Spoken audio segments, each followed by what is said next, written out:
আজ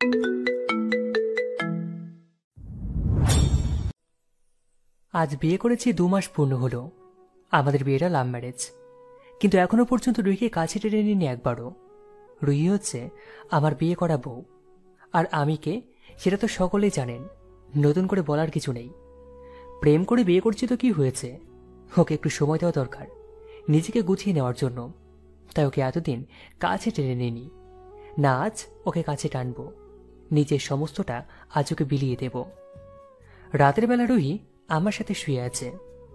রুহি, এই তোমাকে একটু জড়িয়ে ধরি। ধরো, তোমার মানা করেছে কে? আর আমি তো তোমারই বউ। রুহিকে জড়িয়ে ধরলাম নিজের বাহু ডোরে, তারপর রুহিকে আদর করতে শুরু করলাম। রুহিও আমার আচরণে সাড়া দিচ্ছে। রুহি হঠাৎ প্রশ্ন করল, এই আমাদের বাবু হবে কবে? হবে তো, আল্লাহ যেদিন দেবে। আচ্ছা। আমার বুকের সাথে লেপ্টে গিয়ে আছে, মনে হচ্ছে যেন একটা ছোট্ট বাচ্চা। ওকে আদর করে ছেড়ে দিলাম, তারপর দুজনেই ঘুমিয়ে পড়লাম। কেননা সকালে আবার অফিসে যেতে হবে, না হয় আবার দেরি হয়ে যাবে, উঠতে পারবো না। সকালবেলা রুহির আগে উঠে গেলাম, তারপর গোসল করে নামাজ পড়ে নিলাম। নামাজ শেষ করে রুহিকে ডেকে দিলাম নাস্তা তৈরি করার জন্য। রুহি উঠে চট করে গোসল সেরে নিয়ে নাস্তা বানাতে চলে গেল, আর আমি রেডি হচ্ছি অফিসে যাওয়ার জন্য। রুহি, আর কত সময় লাগবে নাস্তা বানাতে? আমার অফিসে দেরি হয়ে যাচ্ছে তো। এই তো আর একটু 5টা মিনিট সময় দাও। বুঝেছি, আজকে আমার লেট করে অফিসে যেতে হবে। এই না না প্লিজ, রেডি হয়ে গেছে। রুহি তাড়াহুড়ো করে আমার জন্য নাস্তা বানিয়ে নিয়ে আসলো। নাস্তা করে রুহির কপালে একটা ভালোবাসার পরশ এঁকে দিয়ে অফিসে চলে গেলাম। আজকেও 5 মিনিট লেট হয়ে গেছে। তবে আমাকে কেউ এটা নিয়ে কথা শোনাবার এমন দুঃসাহস কারো নেই, কারণ এই অফিসের বর্তমান বস আমি নিজেই। নিজাম সাহেব, যিনি অফিসের আসল বস, তিনি একটা অন্য অফিস হ্যান্ডেল করছে। এই শহরে বেশ কয়েকটা অফিস আছে। অফিসে পৌঁছে নিজের কেবিনে চলে গেলাম। কাজ করছি, এমন সময় অফিসের পিয়ন এসে বলল আজকে নাকি বড় সাহেব আসবে। আচ্ছা, সমস্যা নেই, আসুক। ঘন্টা 2 পর নিজাম সাহেব আসলেন, আর উনি এসে সরাসরি আমার কেবিনে চলে আসলেন। আকাশ, কেমন আছো? এই তো স্যার, ভালো। আপনি? হ্যাঁ, আমিও ভালো। আর আজ এই জন্য এসেছি, সেটা হচ্ছে আকাশ, তোমার দেশের বাইরে যেতে হবে কিছুদিনের জন্য অফিসের কাজে। কারণ আমি যেতে পারছি না, শরীর অসুস্থ, সেটা তো তুমি জানোই। আর তোমাকে ছাড়া কাকে পাঠাবো? বিশ্বস্ত কাউকে দেখছি না যে ভরসা করে পাঠাবো। আর বেশ কয়েকটা ডিল হবে আমাদের কোম্পানির সাথে, যেটার দ্বারাই আমাদের কোম্পানির বেশ মোটা অঙ্কের একটা বেনিফিট আসবে। আচ্ছা স্যার, সমস্যা নেই, আমি যাব। আর আপনি একটু ভালো করে রেস্ট নিন। আচ্ছা, তাহলে আজ অফিস করো না, গিয়ে সমস্ত কিছু প্যাক করে নাও, কাল আবার যেতে হবে। আচ্ছা স্যার। তারপর বাসায় চলে আসলাম, কারণ সমস্ত কিছু গোছগাছ করতে হবে তো। বাসায় আসার পর কেমন যেন একটা অপরিচিত স্মেল নাকে আসলো। এমন স্মেল এর আগে কখনো পাইনি। আর রুহি তো এমন ধরনের পারফিউম ব্যবহার করে না, আর আমি তো করি না। দুপুর যা হবার হোক তো, হয়তো বাইরের কারো কাছ থেকে স্মেলটা নাকে এসেছে। নজর আন্দাজ না করে এড়িয়ে গেলাম। এসেই সমস্ত কিছু গোছানো শুরু করলাম, কারণ মাসখানেকের মতো বাইরে থাকতে হবে। এসে বাসায় ছিলাম সারাদিন। রুহির সাথে সারাদিন খুনসুটি করে সময়টি কেটে গেল। রুহির তো অনেক মন খারাপ। এই আকাশ, তোমায় ছাড়া আমি একটা মাস কিভাবে থাকবো? আমার তো তোমাকে ছাড়া কিচ্ছু ভালো লাগে না। কলিজা, প্লিজ মন খারাপ করো না। অল্প কয়েকটা দিন, এই তো, তারপরে তো চলে আসবো। আর সব সময় তো তোমার সাথে কথা বলবোই। এত মন খারাপ করে মানুষ। এই পাগলি, দেখি কাছে আসো। রুহিকে নিজের কাছে টেনে নিয়ে আদর করতে শুরু করলাম। রুহি তো বরাবরের মতোই আমার আচরণে সাড়া দিচ্ছে। এই আকাশ, লাইটটা অফ করে দাও না, আমার না লজ্জা লাগছে। এই পাগল, শরম কিসের? তুমি আর আমি তো, বরের সামনে মানুষ এভাবে শরম পায়? তাও দাও না প্লিজ। না থাক, সমস্যা নেই। রুহিকে আদর করায় ব্যস্ত হয়ে পড়লাম। আদর করছি, কিন্তু হঠাৎ রুহির শরীরের একটা অঙ্গে নজর পড়ল। নাভির 2 কি 3 আঙুল নিচ বরাবর একটা কালো দাগ। এই রুহি, এটা কিসের দাগ তোমার নাভির নিচে? রুহি থতমত খেয়ে গেল। আরে, এটা জন্মসূত্র থেকে একটা দাগ। ও। তারপরে আবার আদর করে মগ্ন হয়ে গেলাম, কারণ কাল চলে যাব 1 মাসের জন্য। আজ মন ভরে আদর করে নিই। সকালবেলায় তাড়াতাড়ি করে রুহি নাস্তা বানিয়ে দিল। খেয়ে রুহির থেকে বিদায় নিয়ে লাগেজটা গাড়িতে নিয়ে বের হয়ে গেলাম। অফিসে গিয়ে ডিল করায় সমস্ত কাগজপত্রগুলো নিয়ে বাইরের উদ্দেশ্যে রওনা দিলাম। প্রথম দিন এই গিয়ে একটা ডিল করলাম ক্লায়েন্টদের সাথে। একটা হোটেলে উঠেছি। রাতের বেলা ফ্রেশ হয়ে খেয়ে দিয়ে রুহিকে ফোন দিলাম। রুহির সাথে কথা বলছি, হঠাৎ একটা পুরুষের আওয়াজ কানে আসলো। রুহি, বাসায় কে এসেছে? কই, কেউ না তো। তাহলে আমি কার গলার আওয়াজ শুনলাম? আমি তো জানি না, পাশে টিভি চলছে, টিভির আওয়াজ শুনেছ হয়তো। আর কথা পারলাম না। আচ্ছা, খেয়ে দিয়ে ঘুমিয়ে পড়ো। তুমিও ঘুমিয়ে পড়ো। কথাটা বলেই ফোনটা রেখে দিলাম।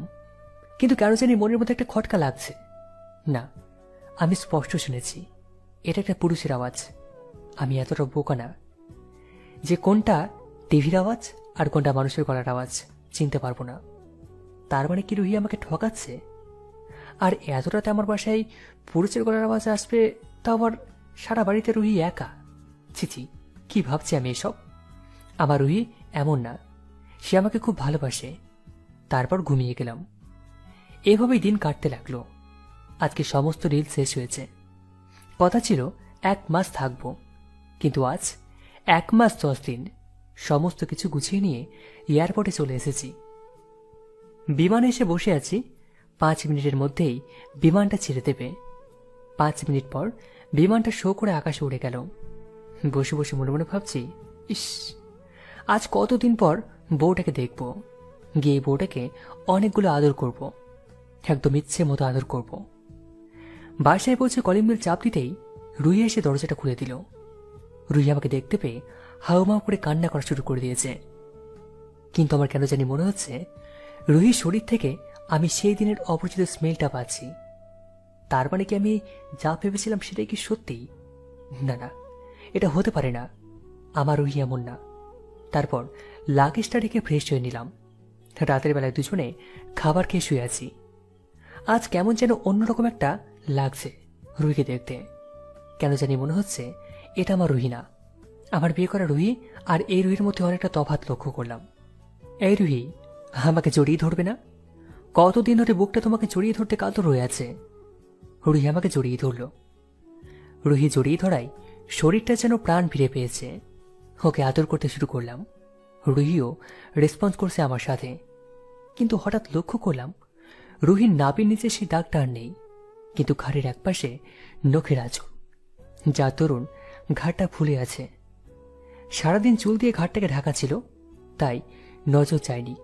কিন্তু এখন আদর করার সময় সেটা চোখ এড়ল না। আঁচড়গুলো মানুষের নখের সেটা স্পষ্ট বোঝা যাচ্ছে। আর এই জায়গায় আঁচড়, তার মানে রুহি অন্য পুরুষের সাথে। ছি, নিজেরও ভাবতে ঘৃণা হচ্ছে। কিন্তু আমার ভাবনাটা যে কতটা সত্য সেটা আমার জানা নেই। তবে ঘাড়ের মধ্যে আঁচড় কিভাবে লাগলো?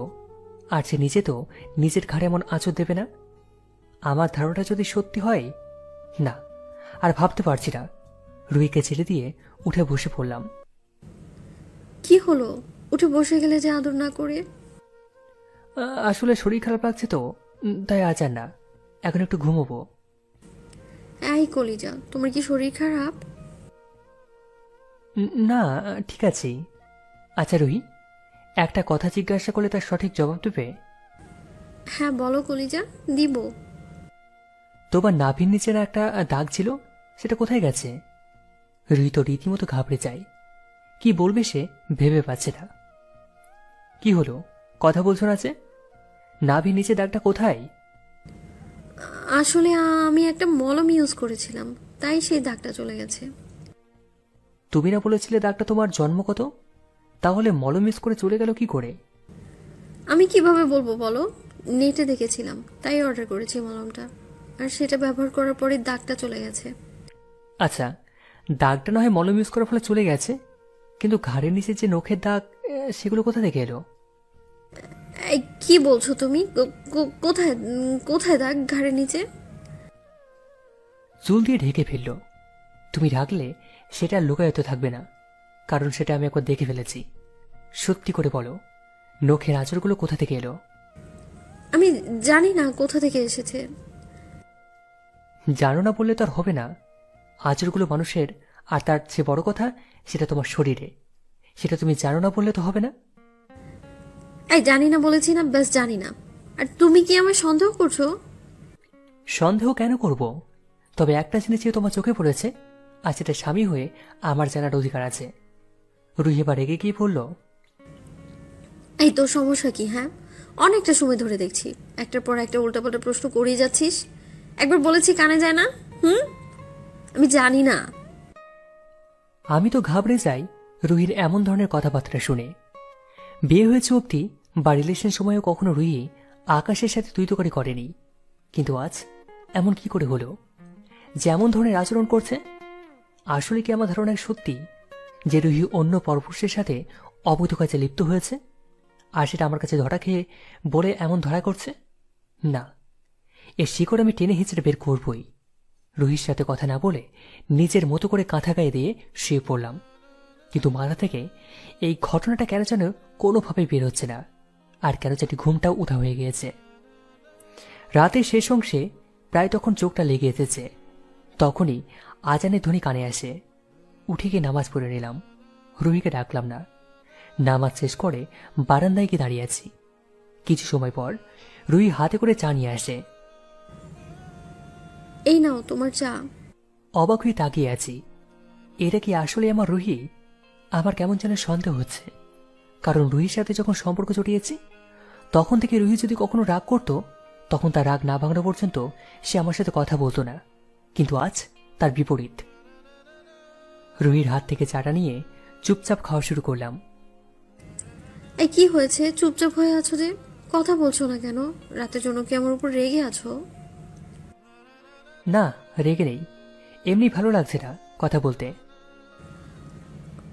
হয়েছে, আমি জানি তো কেন ভালো লাগছে না। এই দেখি এদিকে তাকাও। রুহির দিকে তাকাতেই সে আমার কপালে চুমু এঁকে দিল। এই, এখনো কি রেগে আছো আমার উপরে? দাঁড়া, তোমার রাগ কমাচ্ছি। বলে আমার কোলের উপরে বসে পড়ল ছোট্ট বাচ্চার মতো করে। যত সময় না পর্যন্ত আমাকে জড়িয়ে ধরে আদর করবে, তত সময় পর্যন্ত আমি কোল থেকেই নামবো না। এবার আর রাগ করে থাকতে পারলাম না। রুহির বাচ্চামো দেখে ওকে শক্ত করে জড়িয়ে ধরলাম। এই পিছি, যাও, রাগ করিও না, এবার নামো, কপালে একটা চুমু দিয়ে। রুহি তারপর কোল থেকে নেমে গেল। এই, আজ তো অফিসে যাবে না, বাসায় থাকো। আমি আজ তোমার সব ফেভারিট খাবারগুলো রান্না করবো। আচ্ছা। রুহি রান্নাঘরের দিকে চলে গেল, আর আমি বারান্দায় বসে আছি। একটু পর রান্নাঘরের দিকে গেলাম। গিয়ে দেখি রুহি রান্না করছে। দেখতে আসলেই বউ বউ লাগছে, কারণ একটা মেয়ে যে বিয়ে হয়েছে তার রান্না করা ধাঁচ দেখলে বোঝা যায়। লোভ সামলাতে পারলাম না, পিছন থেকে গিয়ে রুহিকে জড়িয়ে ধরলাম। রুহি চেঁচিয়ে উঠল, এই এই, হচ্ছেটা কি? কি হচ্ছে তা তো দেখতেই পাচ্ছ, যে বউকে আদর করছি। সারাদিন আদর করার পরেও মন ভরে না? এখন রান্না করতে এসেছি, এখনো শান্তি দিবে না? এই এভাবে বলছো কেন? আগে তো রান্না করার সময় তোমাকে পিছন থেকে জড়িয়ে না ধরলে চেঁচামেচি করতে যে রান্না করবে না, কিন্তু এখন কেন মানা করছো? দেখো, এইসব একদম ভালো লাগছে না এখন, ছাড়ো আমায়। আর মানুষ তো সবসময় একরকম থাকে না, বলো? সময়ের সাথে সাথে মানুষ আর তার অভ্যাসও পরিবর্তন হয়।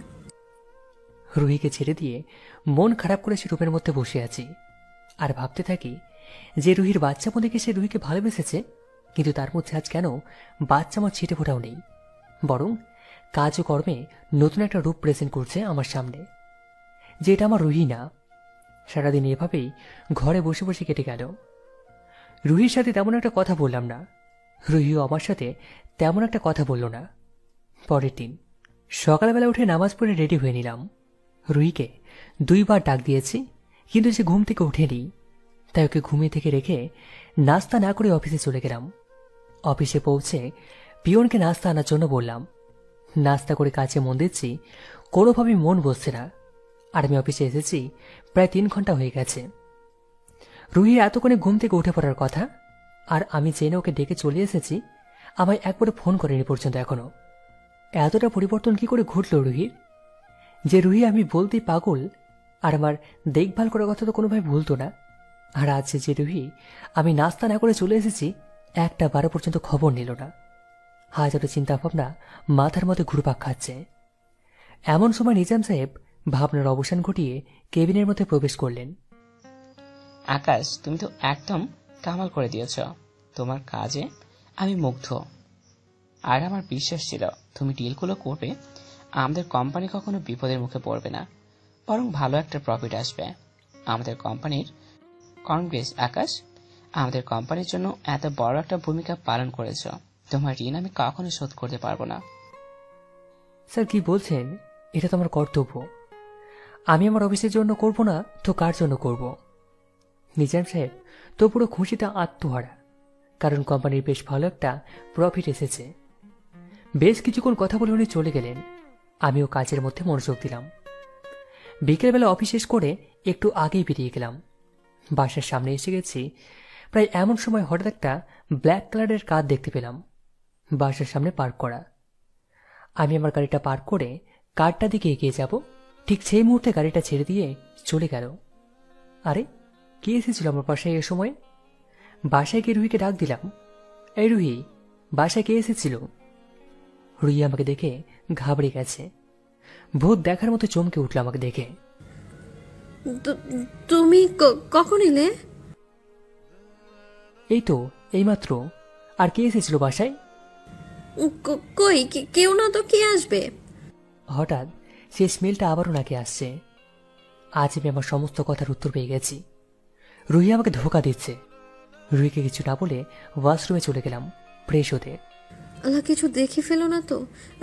বিশ্বাস করো আকাশ, আমি তোমার ধোকা দিচ্ছি না। চোখ দিয়ে ঝরঝর করে পানি ঝরিয়ে পড়ছে। কেন এমন ছলনা করলে রুহি? তুমি আমার সাথে ভালোই তো বেঁচেছিলাম, তাও অন্য পুরুষের সাথে? ছি! কান্নাকাটি করে নিজেকে গুছিয়ে নিয়ে ওয়াশরুম থেকে বের হলাম। না, রুহিকে কিছুই বুঝতে দেওয়া যাবে না। ফ্রেশ হয়ে বের হয়ে দেখি রুহি চায়ের কাপ হাতে নিয়ে দাঁড়িয়ে আছে। এই নাও তোমার চা। আমি খাবো না, তুমি খেয়ে নাও। সে কি, তোমার জন্য চা করে আনলাম, তুমি না খেয়ে আমায় খেতে বলছো? রুহি, আমার খেতে ভালো লাগছে না, বললাম না। এত কথা বাড়াবাড়ি করছো কেন? রুহি চাটা নিয়ে চুপচাপ চলে গেল। না, তোমায় মুক্ত করে দেব। ভালোবাসার প্রতিদান তুমি এভাবে দিলে তো সমস্যা নেই। আমি একটা প্ল্যান করে রুহিকে হাতে নাতে ধরব। সারাদিন কোনো খাওয়া দাওয়া নেই। পরের দিন সকালবেলা উঠে অফিসে চলে যাই। রুহি নাস্তা খাওয়ার জন্য অনেক জোরাজুরি করে, কিন্তু আমি না খেয়ে অফিসে চলে যাই। আমি অফিসে যাওয়ার পর রুহি অনেকগুলো ফোন দেয়, কিন্তু আমি ফোন রিসিভ করি না। কি হয়েছে মানুষটা কাল থেকে এমন অদ্ভুত আচরণ করছে, আমার জন্য মাথায় কাজ করছে না। অফিসে বসে কাজ করছি, হঠাৎ একটা ফোন আসে। ফোনটা রিসিভ করতেই অপর পাশ থেকে স্যার গাড়িটা এসেছে, আর গাড়ি থেকে একটা লোক নেমে আমার বাসার দিকেই গেছে। ও ঠিক আছে, আমি এক্ষুনি আসছি। আমি তাড়াতাড়ি করে অফিস থেকে বের হয়ে নিজের গাড়িটাকে স্টার্ট দিয়ে আমার বাসার দিকে রওনা দিলাম। বাসায় পৌঁছে দেখি কালকে সেই গাড়িটা আজও বাসার সামনে রাখা। আমি কলিং বেল বাজাবো এমন সময় দেখি দরজাটা খোলা। তাই কলিং বেল না বাজিয়েই সরাসরি ঘরের মধ্যে প্রবেশ করে ঘরের মধ্যে ঢুকে যা দেখি তাতে আমার চোখ চড়ক কাজ। দুজনে একসাথে সোফায় বসে আছে, একে অন্যের হাতের উপর হাত রেখে। রুহি আমাকে দেখতে পেয়ে তো ভূত দেখার মতো চমকে ওঠে, আর সাথে সাথে ছেলেটার হাত ছেড়ে দেয়। আমার তো আগে সারা শরীর ফেটে যাচ্ছে। আমি কি করব কিছুই ভেবে পাচ্ছি না। রুহি চুপ করে মাটির দিকে চেয়ে আছে। ছেলেটাও কি করবে দ্বিধাদ্বন্দ্বে পড়ে যায়। ছেলেটাও চুপচাপ দাঁড়িয়ে আছে। আমি রুহির কাছে গিয়ে রুহির গালে কষি একটা থাপ্পড় লাগিয়ে দিই। রুহি থাপ্পড়ে টান সামলাতে না পেরে মাটিতে পড়ে যায়। আকাশ রুহিকে মাটি থেকে তুলল, আরো কয়েকটা মারতে যাবে, ঠিক সেই সময় ছেলেটা আমার হাত ধরে ফেলে। এই, আপনি রুহিকে মারছেন কেন? আমার তো এবার মনে হচ্ছে শরীরে কেউ কেরোসিন ঢেলে দিয়ে আগুন ধরিয়ে দিয়েছে। এই ছেলে, হাজার বলছি।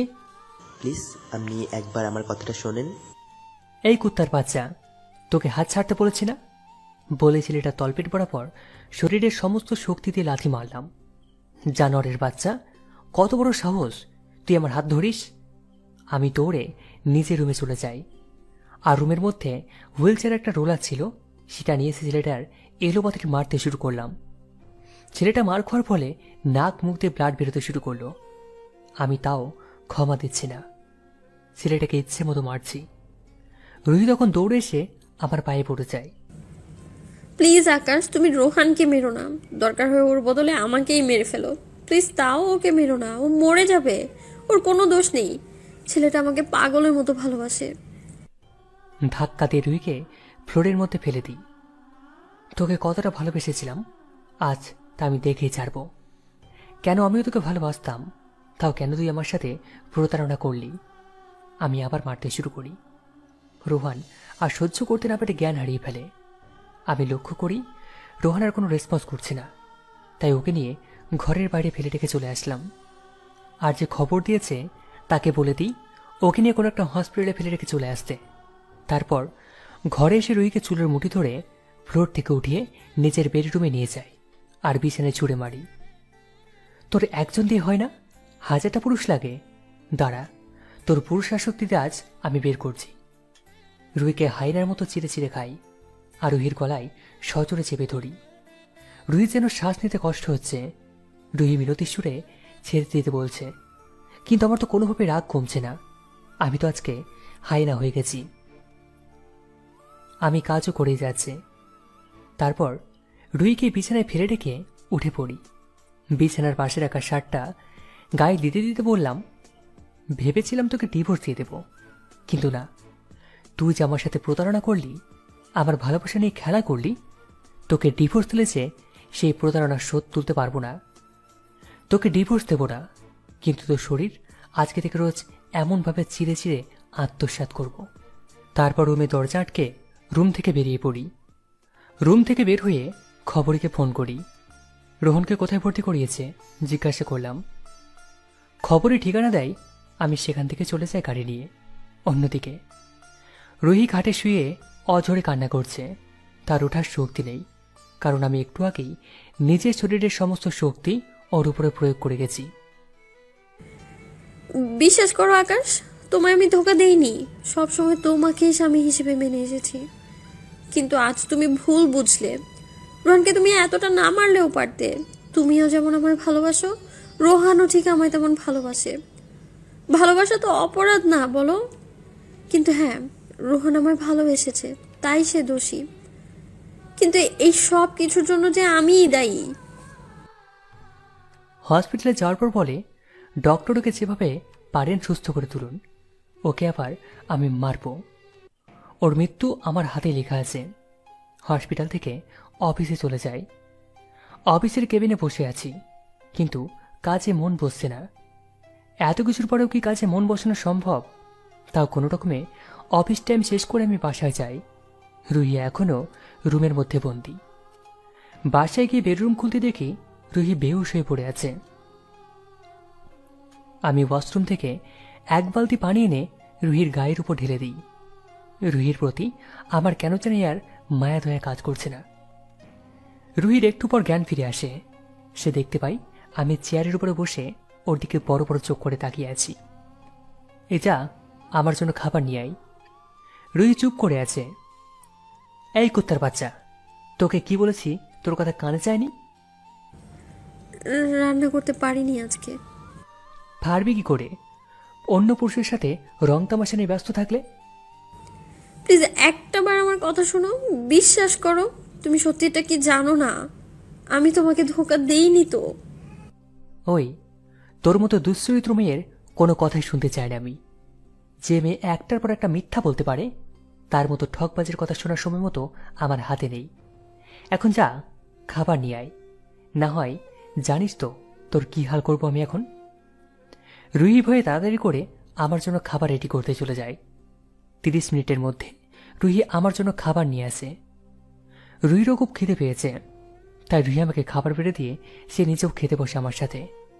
এই জানোয়ারের বাচ্চা, এগুলো কি খাবার নাকি বিষ? মুখে দেওয়া যাচ্ছে না, লবণের চালাই। আমি খাবারগুলো রুহির গায়ের উপর ছুঁড়ে মারি। যা, এখন আবার খাবার বানিয়ে নিয়ে আই। রুহির চোখ দিয়ে টপ টপ করে পানি ঝরছে। সে আগের আকাশ আর এখনের আকাশের মধ্যে আকাশ পাতার ব্যবধান দেখতে পাচ্ছে। যেদিন প্রথম রান্না করেছি, ঝাল দিয়ে পুরো একাকার করে ফেলেছিলাম। সেদিন নিজের খাবার নিজে মুখে নিতে পারিনি, কিন্তু আকাশের কাছে নাকি অমৃত লেগেছিল খাবারগুলো। তাই সে 3 প্লেট ভাত খেয়েছিল। আর আজ একটু লবণ বেশি হওয়ার কারণে খাবারগুলো সব আমার মুখের উপর ছুঁড়ে মারলো। রুহি আবার রান্নাঘরে চলে গেল খাবার তৈরি করতে। অন্যদিকে সবে তো মাত্র শুরু, তোর আরো কত যে শাস্তি ভোগ করতে হবে তা তো নিজেও কল্পনা করতে পারবি না। ভালো যেমন বেসেছি, এখন ঠিক সেই রূপ ঘৃণা করব। রুহি রান্না করছে আর ভাবছে, বোন, তুই যদি এই পৃথিবীতে থাকতি তাহলে আজ আর আমার মতো কষ্ট হতো না। তুই ছিলি আমার সব, তুই ছিলি আমার গার্জেন। তুই কোনোদিন আমাকে একটা নখের আঁচড় পর্যন্ত লাগতে দিসনি। আজকে দেখ আমার সাথে কত কি হচ্ছে। বোন, আমি ভালো না রে, প্লিজ তুই আমাকে তোর কাছে নিয়ে যা। আমি না পারছি আকাশকে গ্রহণ করতে, আর না পারছি রোহনকে গ্রহণ করতে।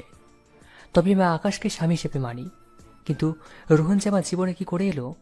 বোন, আমি দোটানার পৃথিবীতে থাকতে চাই না। কান্না করতে করতে বলতে থাকি। একটু পর আবার খাবার তৈরি করে আমাকে দেয়।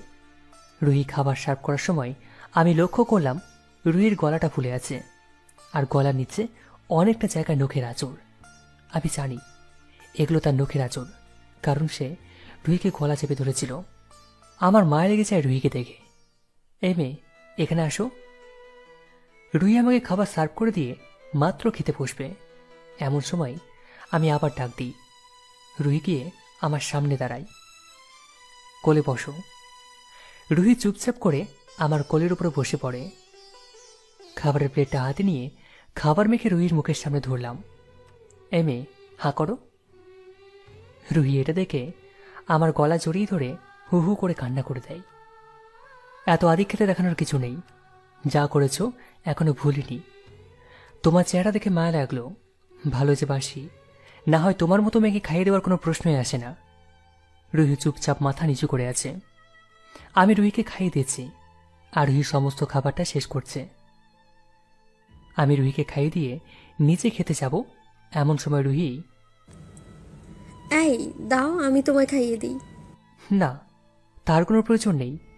তোমার মতো কলঙ্কিনীর হাতে আমি খাবার খাবো তা ভাবলে কি করে? আকাশ, আমি জানি তুমি আমার উপর রেগে আছো, আর আমি কলঙ্কিনী সেটাও আমি জানি, কিন্তু বিশ্বাস করো, সত্যি আমি তোমায় ভালোবাসি।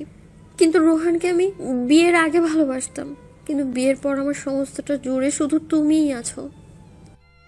মেজাজটা আবার খারাপ হয়ে গেল। এই কলঙ্কিনী, তুই আমার চোখের সামনে থেকে দূর হতো। এমন সময় আমার মোবাইলে একটা ফোন আসে। ফোনটা হসপিটাল থেকে আসে, যে রোহানের হাতে আর বেশি সময় নেই।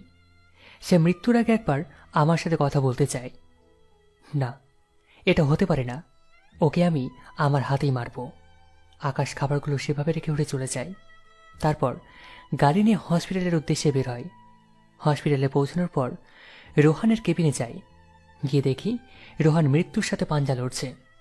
চরম পরিমাণে রাগ হচ্ছে। রোহানকে দেখে ইচ্ছে করছে ও মরার আগেই নিজের গলা টেপে মেরে ফেলি, কিন্তু না, তার করলাম না। হসপিটালে হাঙ্গামা করা যাবে না। রোহানের মুখে মাস্ক লাগানো। রোহান হাতের ইশারায় আমাকে ডাক দিল। আমি ওর কাছে গেলাম। বল, কি বলবি? রোহান আস্তে আস্তে নিজে নিজে মাস্কটা খুলল আর বলল, আকাশ ভাই, আপনাকে কিছু সত্য জানতে হবে, যেটা আপনি জানেন না। কি আর জানবো? সত্য নিজের চোখেই দেখলাম যে দুজন একসাথে বসে রঙ্গলীলা করছিলি। আকাশ ভাই, হ্যাঁ, আপনি যেটা দেখেছেন সেটা সত্য, তবে তার পিছনে কিছু কাহিনী আছে। আর ভাই, এই দুনিয়ায় অল্প কিছু সময়ের অতিথি আমি। এই সময় কেউ মিথ্যে বলে না, আর আমিও বলবো না। আপনি যাকে ভালোবেসে বিয়ে করেছেন সে আপনার রুহি না, সে আমার তাহিয়া। আর তাহিয়ার সাথে আমার সম্পর্ক ছিল 1 বছরের, কিন্তু সে হুট করে আপনাকে বিয়ে করে নেয়। এই, তুই কি বলছিস উল্টোপাল্টা? আর আমার রুহিনা মানে? তোর মাথা ঠিক আছে তো? হ্যাঁ ভাই, বললাম তো, আমি আর কিছু সময়ের মেহমান এই দুনিয়ার। যা বলছি সব সত্য বলছি। রুহি আপনাকে বিয়ে করে নেয়, কিন্তু কেন নেয় সেটা পরে জানতে পারি। আমি রুহিকে অনেকবার বলি আমার সাথে পালিয়ে যেতে, কিন্তু সে রাজি হয় না। সে বলে সে আপনাকে ভালোবেসে ফেলেছে আর আপনার মধ্যে সীমাবদ্ধ তার অস্তিত্ব। সে আপনার সাথে এখানে চলে আসে। আমি তাহিয়ার অনেক খোঁজ করি, কিন্তু কোথায় খোঁজ পাইনি। হঠাৎ একদিন এই শহরে একটা কাজে আসি, তখন তাহিয়াকে দেখতে পাই। তারপর থেকে পর কিছু নেই। ওর পিছু নিতে নিতে ওর বাসা অবধি যাই। তাকে অনেক বোঝাই আমার সাথে চলে যেতে, কিন্তু না, সে আগের কথায় অটুট থাকে যে সে আপনাকে ভালোবেসেছে। আর আপনিও তাকে তাহিয়াকে খুব ভালোবেসেছেন। সে আপনাকে ধোঁকা দিতে পারবে না। তাহিয়াকে বলি যে আমিও তো তোমাকে খুব ভালোবাসতাম এবং এখনও খুব ভালোবাসি, কিন্তু তারপরেও যে তুমি আমায় ধোঁকা দিলে। তাহিয়া কোনো উত্তর দিতে পারে না, শুধু একটাই কথা বলে তাকে ভুলে যেতে। কিন্তু আমিও যে ওকে ভালোবাসি, ওকে যে ভুলে আমার পক্ষে সম্ভব নয়, ওকে যে ভোলা আমার পক্ষে সম্ভব না। তাহিয়াকে আমার পক্ষে তোমাকে ভুলে যাওয়া সম্ভব না। আর তুমি এখন আমার সাথে যাবে আর আমাকে বিয়ে করবে, কিন্তু সে রাজি হয় না। রাজি না হয় আমার মাথায় রাগ উঠে যায় আর আমি তাহিয়ার গলা চেপে ধরি। রোহানের কথা শুনে তো আমার মনে হচ্ছে যে ওর পায়ের নিচ থেকে মাটি সরে গেছে। আমার চোখের সামনে আস্তে আস্তে এখন সমস্ত কিছু ক্লিয়ার হচ্ছে। রুহির গলায় আঁচড় কি করে এলো, আর রুহির কাছে কর্মে মাঝে মাঝে আমার কেন মনে হতো এটা আমার রুহি না। তাতেও তাহিয়া রাজি হয় না, পরে ওকে ছেড়ে দিয়ে চলে যায়। রাতের বেলায় অনেক সময় একা একা ভাবি তাহিয়ার সাথে এমনটা করে ঠিক নয়। তাই পরের দিন ওর কাছে আবার যাই ক্ষমা চাওয়ার জন্য, কারণ যে আমাকে ভালোবাসে না, যার অস্তিত্ব অন্য কারোর সাথে মিশে গেছে, তাকে নিজের করে পাওয়ার জন্য জোর করে লাভ কি। থাকুক সে তার মতো করে, কিন্তু তাহিয়া আগের দিনের ব্যবহারের কারণে সে আমার চেহারাটাও দেখতে চায় না। কিন্তু আমিও যে মাফ না নিয়ে যাব না। তাই ওর পায়ে পড়ে যেতে নিলে সে আমার হাত ধরে ফেলে, আর আপনি ঠিক সেই সময় চলে আসেন। তারপর রোহান চুপ হয়ে যায়। এ রোহান, এরপর কি হয়েছে, কথা বলছো না কেন? আমি লক্ষ্য করি রোহানের নাকে মুখে ফেনা চলে এসেছে। আকাশ ভাই, প্লিজ আমায় মাফ করে দিন, আর তাহিয়াকে কষ্ট দিয়েন না। তারপর আর বলতে পারল না, শেষ নিঃশ্বাস ত্যাগ করে। কি করব কিছুই মাথায় কাজ করছে না। ছেলেটাকে মারতে মারতে মেরেই ফেললাম, কিন্তু বাকি আরও ঘটনা আছে, সেটা আমার জানতেই হবে, আর সেটা একমাত্র রুহি দিতে পারবে। রোহানকে হসপিটালের মর্গে রেখে বাসায় চলে যাই। গিয়ে দেখি তানিশা গুটি শুটি মেরে খাটের মধ্যে শুয়ে আছে, আর বুকের সাথে একটা ছবিকে আঁকড়ে ধরে কান্না করছে। এই রুহি।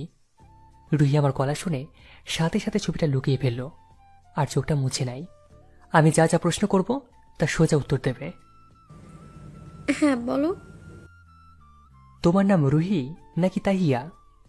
রুহি চুপ করে আছে। আকাশ মনে হয় সবটা জেনে গেছে। তোমাকে কিছু একটা জিজ্ঞাসা করেছি, তোমার নাম রুহি না তাহিয়া? দেখো, আমি সবটা জেনে গেছি। রোহান থেকে এখন আর লুকিয়ে কোনো ফায়দা নেই। আমার নাম তাহিয়া। তাহলে আমার রুহি কোথায়? রুহি আপু মারা গেছে। রুহি মারা গেছে মানে?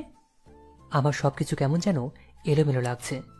রুহি তারপর লুকিয়ে রাখা ছবিটা বের করে আমার হাতে দেয়। এই যে তোমার রুহি, আর আমি তার যমজ বোন তাহিয়া। আমার তো মনে হচ্ছে তার কলিজাটা কেউ চাকু দিয়ে টুকরো টুকরো করে ফেলেছে। রুহি আর তাহিয়া দেখতে একদম ঠিক একই রকম। কেউ দেখলে বলতে পারবে না কোনটা রুহি আর কোনটা তাহিয়া। আকাশ রুহির ছবিটার দিকে এক নজরে তাকিয়ে আছে। আমার রুহি মারা গেল কি করে? আর বিয়ে তো রুহির সাথে ঠিক হয়েছিল, কিন্তু তোমার সাথে হলো কি করে? তোমার আর আপুর সম্পর্ক বেশ ভালোই চলছিল, তোমাদের বিয়েও ঠিক হয়, কিন্তু তারপরেই আপু জানতে পারে আপুর ক্যান্সার হয়েছে, আর সে বেশি দিন বাঁচবে না। অল্প কয়েকটা দিনের অতিথি মাত্র এই দুনিয়ায়। আর আপু আমার ছোটকাল থেকে কোলে পিঠে করে মানুষ করেছে। মা মারা যাওয়ার পর তো বাবা আরেকটা বিয়ে করে নেয়, আর আমাদের দেখভাল করতো না, আলাদা থাকতো। আপুই কষ্ট করে টিউশনি করে আমায় মানুষ করেছে। আপু একদিন রাতে আমায় ডেকে বলল, তাহিয়া তোর কাছে একটা আবদার করব, রাখবি সেটা বোন? আপু আমাকে মানুষ করার জন্য নিজের জীবন ঝুঁকিতে ফেলে দিতে পারলে সেই বোনের কথা কিভাবে ফেলে দিই আমি, বলো? বল আপু, আমি তোর সমস্ত আবদার রাখবো। বোন আমার ক্যান্সার ধরে পড়েছে, আমি আর বেশি দিন বাঁচবো না, তুই আমার আকাশটা দেখভালের দায়িত্ব নিবি, না হয় ছেলেটা একদম এলোমেলো হয়ে যাবে। আমি মারা যাওয়ার পর তুই ওকে বিয়ে করে নিবি বোন। আমাদের দুজনের চেহারা তো এক, সে কোনোদিনও বুঝতে পারবে না। তবে যদি সে কখনো বুঝেও যায়, তাহলে তুই তার ভালোবাসা দিয়ে তাকে সেটা ভুলিয়ে দিবি। আপুর কথা শুনে কি বলবো কিছুই যেন মাথায় কাজ করছিল না, কারণ আমি রোহানকে ভালোবাসতাম, আর ওর সাথে আমার সম্পর্কে 1 বছর পূর্ণ হতে আর মাত্র কয়েকটা দিন বাকি ছিল। কিন্তু আপু এমন একটা আবদার করলো, কি করে মুখের উপর না করে দেই। তার থেকে বড় কথা, মৃত্যু পথযাত্রীর শেষ ইচ্ছেটা সবাই পূরণ করে। তাই আপু মারা যাওয়ার পর আমি তোমার বিয়ে করে নিই। আর আপু আমার শিখিয়ে দিয়ে গিয়েছিল তোমার ইচ্ছা অনিচ্ছা সম্পর্কে, তাই তোমার সাথে মিশে যেতে আমার সমস্যা হয়নি। রুহি বলে চিৎকার দিয়ে মাটিতে বসে পড়ি, আর ছবিটা বুকের সাথে জড়িয়ে ধরে কান্না করতে শুরু করি। তাইয়াও কান্না করছে, কারণ সে জানে ভালোবাসার মানুষগুলোকে হারিয়ে ফেলার বেদনাটা কত কষ্টদায়ক। তাইয়ার খুব কষ্ট হচ্ছে আমাকে এইভাবে দেখে, কারণ সে যে সবটা উজাড় করে দিয়ে আমাকে ভালোবেসে ফেলেছে। তাইয়া গিয়ে আমাকে পিছন থেকে জড়িয়ে ধরে। এই, তুই আমাকে জড়িয়ে ধরছিস কেন? ছাড় আমাকে। তুই আমার একদম গা স্পর্শ করবি না। তুই আমার রুহি না, আর তোকে আমি ভালোবাসি না। আমি রুহিকে ভালোবাসি। আমি তাইয়াকে ধাক্কা দিয়ে সরিয়ে দিই। প্লিজ আকাশ, তুমি এমন পাগলামো করো না। আমাকে তোমার ভালোবাসতে হবে না, কিন্তু তোমার পদতলে একটু জায়গা দাও। বলেই আমার পায়ে পড়ে আর কান্না করতে শুরু করে। এই, একদম ন্যাকা কান্না করবি না। তোর ন্যাকাম আমার একদম সহ্য হচ্ছে না। থাক তুই। বলেই ঘর ছেড়ে বের হয়ে যাই। আসিফকে ফোন করে ফার্ম গেটে আসতে বলি। সেখানে সারাদিন মরার মতো আসিফের সাথে পড়ে থাকি। আসিফ আকাশের বন্ধু। আসিফ, আজকে ড্রিঙ্কস করব, যা নিয়ে আই। এত মনে করিস না, তোকে যা বলছি তাই কর, নাহলে আমি গেলাম। আকাশ একা একা ফার্ম গেটে বসে আছে সেই সকাল থেকে। খাওয়া নাই দাওয়া নাই, একা একা পড়ে আছে সে। তার মাথায় খালি একটা জিনিসই কাজ করছে, তার রুহি তাকে ছেড়ে চলে গেছে। সেও আর এই দুনিয়ায় থাকবে না, সেও তার রুহির কাছে চলে যাবে। অন্যদিকে তাই আরও কোনো খাওয়া দাওয়া নাই, মরার মতো খাটের উপরে পড়ে আছে আর কান্না করেই যাচ্ছে। হঠাৎ দেয়াল ঘড়িটার দিকে নজর পড়ে, প্রায় রাত 11টা বাজে, কিন্তু আকাশ এখনও আসে নাই। মনের মধ্যে অজানা এক ভয় কাজ করতে থাকে। রাত 12টা বাজে, আকাশ এখনও বাড়ি ফিরেনি। আল্লাহ, আকাশ কি আমায় ছেড়ে চলে গেল? এত সময় হয়ে গেল এখনো ঘরে ফেরেনি, না কোনো বিপদ হয়েছে? তাহিয়া আকাশের অপেক্ষায় বসে আছে। একটু পর দরজায় কেউ একজন টোকা দেয়। তাহিয়া দৌড়ে গিয়ে দরজা খুলে দেয়। দরজা খুলে দেখে আকাশ ঢুলে পড়ে যাচ্ছে, আর আসিফ তাকে কাঁধে ভর করে বাড়িতে নিয়ে এসেছে। এই আসিফ ভাইয়া, আকাশের কি হয়েছে? তাহিয়া তাড়াতাড়ি গিয়ে আকাশকে ধরে। তখন সে বুঝতে পারে যে আকাশ ড্রিঙ্ক করে এসেছে। ভাইয়া, আপনি বাধা দিবেন না আকাশকে? তাহিয়া আর কোনো কথা বলে না, কারণ সে জানে আকাশের জেদ কতটা। আকাশকে দিয়ে গিয়ে আসিফ চলে যায়। তাহিয়া আকাশকে ধরে নিয়ে গিয়ে খাটে শুইয়ে দেয়। শুয়ে শুয়ে বক বক করছে। এই, তুই আমাকে স্পর্শ করবি না বলেছি না? এই তুমি চুপ থাকো, একদম কোনো কথা বলবা না। অনেক বলেছো, এবার আমি বলবো, তুমি শুনবা। এখন একদম একটা কথাও বলবা না। তাও আকাশ বকবক করেই যাচ্ছে। আকাশের শরীর থেকে বাজে স্মেল বের হচ্ছে। ড্রিঙ্ক করে এসেছে, সেটাই স্মেল। না, ওকে তো এইভাবে ঘুমোতে দেওয়া যাবে না, ওর কাপড় চেঞ্জ করতে হবে। আমি গিয়ে আলমারি থেকে এক সেট কাপড় নিয়ে আসি, তারপর আকাশের গা থেকে পরনের সব কাপড়গুলো চেঞ্জ করে দিই। নেশার ঘুরে হঠাৎ লক্ষ্য করি তার রুহি তার সামনে বসে আছে। তো তাহিয়াকে রুহি ভাবে জড়িয়ে ধরি আর নাকে মুখে চুমু খেতে শুরু করি। এই রুহি, হ্যাঁ, এতদিন কোথায় ছিলে তুমি? বলো না, এতদিন কোথায় ছিলে তুমি? তোমার বদমাস ফোনটা বলে তুমি নাকি মরে গেছো। দেখেছ সে কত মিথ্যা বলে। তুমি যদি মরে যেতে তাহলে এখন আমার সামনে আসলে কি করে? আকাশের মাথা ঠিক নেই ড্রিঙ্কস করার ফলে, তাই সে পাগলের মতো প্রলাপ করছে। সে তাইয়াকে শক্ত করে জড়িয়ে ধরে ঘুমিয়ে পড়ে।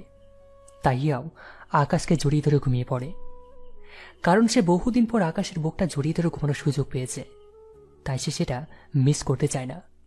সকালে আকাশ ঘুম থেকে উঠে দেখে সে তাহিয়াকে জড়িয়ে ধরে ঘুমিয়ে আছে। সে সাথে তাহিয়াকে রেখে বিছানা ছেড়ে উঠে পড়ে। তাহিয়াকে এখন কেন যেন তার দু চোখের বিষ মনে হয়, কারণ এতদিন সে একটা ভুল চেহারার মানুষের সাথে সংসার করে এসেছে। তাহিয়ার ঘুম ভেঙে যায়। সে উঠে দেখে আকাশও উঠে গেছে। সে উঠে ফ্রেশ হয়ে তাড়াতাড়ি করে নাস্তা তৈরি করতে চলে যায়, কারণ আকাশ নাস্তা করে অফিসে যাবে। রেডি হচ্ছে তাহিয়া। নাস্তা তৈরি করে টেবিলে সাজিয়ে রাখে, কিন্তু আকাশ না খেয়ে চলে যাচ্ছে। এ কি আকাশ, তুমি না খেয়ে চলে যাচ্ছ যে? তোমাকে কৈফিয়ত দিতে হবে নাকি? আর তার চেয়ে বড় কথা, তুমি আমার উপর অধিকার খাটাও কি করে? লজ্জা করে না তোমার? তোমার চেহারাও আমার দেখতে ইচ্ছে হয় না। বলেই ঘর থেকে গাড়ি নিয়ে অফিসের উদ্দেশ্যে রওনা দিই। তাহিয়া যেখানে ছিল এখনো সেখানেই ঠিক ঠাই দাঁড়িয়ে আছে। তার চোখ দিয়ে টপ টপ করে পানি পড়ছে। আল্লাহ, এত কষ্ট দিচ্ছ কেন তুমি আমায়? আমি তো কোনো দোষ করিনি। মৃত বোনের কথা রাখতে গিয়ে তার সাথে বিয়ে নামক সম্পর্কে যুক্ত হয়েছি। এতদিন ধরে নিঃস্বার্থভাবে ওর দেখভাল করেছি আমি। এতে তো আমার কোনো ভুল নেই। তাহলে কেন সে আমায় এতটা কষ্ট দিচ্ছে? কেন সে আমায় গ্রহণ করতে পারছে না সত্যটা জানার পর থেকে? তাহিয়া সারাদিন মনমরা হয়ে বাড়িতে পড়ে থাকে। আকাশ অফিসে বসে বসে কাজ করছে, কিন্তু কেন যেন আজ সমস্ত কাজ গুলিয়ে যাচ্ছে। কিছুই যেন ঠিকঠাক মতো হচ্ছে না। বারবার খালি রুহির কথা মনে পড়ছে। তার মন যেন এখনো বিশ্বাস করতে পারছে না রুহি আর বেঁচে নেই। অফিস শেষ করে বাসায় যায়, কিন্তু তাহিয়ার সাথে একটা কথাও বলে না। তাহিয়া কথা বলার চেষ্টা করলে আকাশ তাকে এড়িয়ে যায়। তাহিয়া অনেকবার কথা বলার চেষ্টা করেছে, কিন্তু বিফল হয়েছে। তাই সেও দমে যায়। সেও আর জোর করে না আকাশকে কথা বলার জন্য। এভাবে 2 দিন কেটে যায়, কেউ কারোর সাথে কথা বলে না। আকাশ লক্ষ্য করে তাহিয়া কেমন যেন হয়ে গেছে। ঠিকমতো খাওয়া দাওয়া করে না, আগের মতো আকাশকে কথা বলার জন্য জোর করে না। সারা দিন একা একা থাকে। আকাশ মনে মনে ভাবে, না, মেয়েটাকে কষ্ট দেওয়া ঠিক হচ্ছে না। মেয়েটা তোমাকে ভালোবাসছে, আর ওর বোনের কথা রাখতে আমার সাথে বিয়ে নামক সম্পর্কে যুক্ত হয়েছে। এতে তো আর তার কোনো স্বার্থ নেই, কিন্তু কেন জানি মনকে মানাতে পারছি না যে রুহির জায়গায় তাইয়াকে স্থান দিয়েছি। অফিস থেকে বাসায় ফিরে ভাবছি তাইয়ার সাথে কথা বলবো, কিন্তু কেন জানি মনটা দ্বিমত পোষণ করছে। ইচ্ছে করতে কথা বলে সবটা ঠিক করে দিই, আবার ইচ্ছে করছে যেভাবে চলছে সেভাবে চলুক না। দোটানায় পড়ে গেলাম, আর কথা বলা হলো না। রাতের বেলা শুয়ে আছি, তাইয়াও আমার পাশে শুয়ে আছে। পাশে ফিরে দেখলাম মেয়েটা চুপচাপ শুয়ে আছে, হয়তো ঘুমিয়ে গেছে। তাই আমিও আমার মতো ঘুমিয়ে গেলাম। ঘুমের মধ্যে হঠাৎ লক্ষ্য করলাম রুহি আমার কাছে এসে আমার কান মুলে দিচ্ছে। কলিজা, কি হয়েছে? তুমি আমার কান মুলে দিলে কেন? এই, তুমি নাকি আমার বোনকে কষ্ট দিচ্ছ? চুপ করে আছে আকাশ। আকাশ, মনে রেখো, সে যদি আজ না থাকতো তাহলে তুমি ছন্নছাড়া হয়ে যেতে। কারণ আমি জানি তুমি আমায় কতটা ভালোবাসো। তাই আমি মারা যাওয়ার আগে ওকে রিকোয়েস্ট করেছি সে যাতে তোমার জীবনটা সুন্দর করে গুছিয়ে দেয়, কিন্তু সেই তুমিই তাকে কষ্ট দিচ্ছ। আমার ভুল হয়ে গেছে রুহি, আমি আর মেয়েটাকে কষ্ট দেব না। যাও, ওকে গিয়ে জড়িয়ে ধরে এখনই সবটা ঠিক করে নাও। আর আমি তোমার সাথে সব সময় আছি, এটা মনে রেখো। আর আমার বোনের মাঝে তুমি আমার অস্তিত্ব খুঁজে পাবে। যাও, মেয়েটা ছাদের কোণে বসে বসে কান্না করছে, তাকে গিয়ে সবটা ভুলিয়ে দাও ভালোবাসা দিয়ে। হঠাৎ রুহি হাওয়া হয়ে গেল, আর সাথে সাথে আমার ঘুমটা ভেঙে গেল। রাত 3টা বাজে। পাশে ফিরে দেখি তাহিয়া নেই। স্বপ্নে রুহির বলে কথাটা মনে পড়ল। বিছানা ছেড়ে উঠে দৌড়ে গেলাম ছাদে। গিয়ে দেখি মেয়েরা ছাদের এক কোণায় বসে কান্না করছে, আর উপরে তাকিয়ে কি যেন বকবক করছে। এই চাঁদ, তুমি কি আমায় তোমার সঙ্গী করে নেবে? জানো, এই পৃথিবীতে না আমাকে ভালোবাসার মতো কেউ নেই। অথচ দেখো, যার সন্তান আমার পেটে, সে নিজেই আমায় ঘৃণা করে। এই চাঁদ মামা, বলো না, তুমি কি আমায় নেবে তোমার সঙ্গী করে? তাহিয়ার কথা শুনে চোখ দিয়ে টলমল করে পানি পড়ছে। আল্লাহ, মেয়েটা মা হতে চলেছে, আর সে মেয়ের সাথে আমি এরূপ আচরণ করলাম। দৌড়ে গিয়ে তাহিয়াকে কোলের মধ্যে তুলে নিলাম, আর পাগলের মতো চুমু খেতে লাগলাম। তাহিয়া ভয় পেয়ে যায়। পরে লক্ষ্য করে আকাশ তাহিয়া চুপ করে আছে আর কান্না করছে। এই পাগলি, আমাকে ক্ষমা করে দাও। আজকের পর আর কখনো তোমাকে কষ্ট দেব না। এই পাগল, কি বলছো তুমি? স্বামীর পায়ের নিচে তো স্ত্রীর বেহেস্ট, আর সেই স্বামী কিনা স্ত্রীর কাছে ক্ষমা চাচ্ছে? তাও তাইয়া, তোমার যে কষ্ট দিয়েছি তার জন্য ক্ষমাটা প্রযোজ্য। প্লিজ আকাশ, এভাবে বলো না। আর আমি তোমার উপরে রাগ করিনি, আমি নিজের উপরেই রাগ করেছিলাম, কারণ তোমার কাছ থেকে এতদিন বিষয়টা লুকিয়েছি আমি। তাহিয়া এবার আকাশের কোলে বসেই হাত দিয়ে আকাশের গলা জড়িয়ে ধরে আর বলে, নতুন করে কি শুরু করবা? আমায় তো পুরান বানিয়ে দিছো, পেটে একটা বাবু চলে আসছে। আকাশ খুশিতে তাহিয়াকে আরো শক্ত করে জড়িয়ে ধরে। ইস, কি লজ্জা পাইরে আমার বউটা। চলো রুমে চলো, তোমার লজ্জা ভাঙাছি। বহুদিন ধরে আদর করি না, আজকে সবকিছু সুদে আসলে পুষিয়ে নেব। হুম। তারপর তাহিয়াকে কোলে করে নিয়ে রুমে চলে যায়। এই পাঠক ভাইরা, আর কি বুঝতেই তো পারছেন এখন কি হবে। শরম লজ্জা বিক্রি করে কি কটকটিওয়ালার কাছ থেকে কটকটি খেয়েছেন নাকি? যান ভাগেন।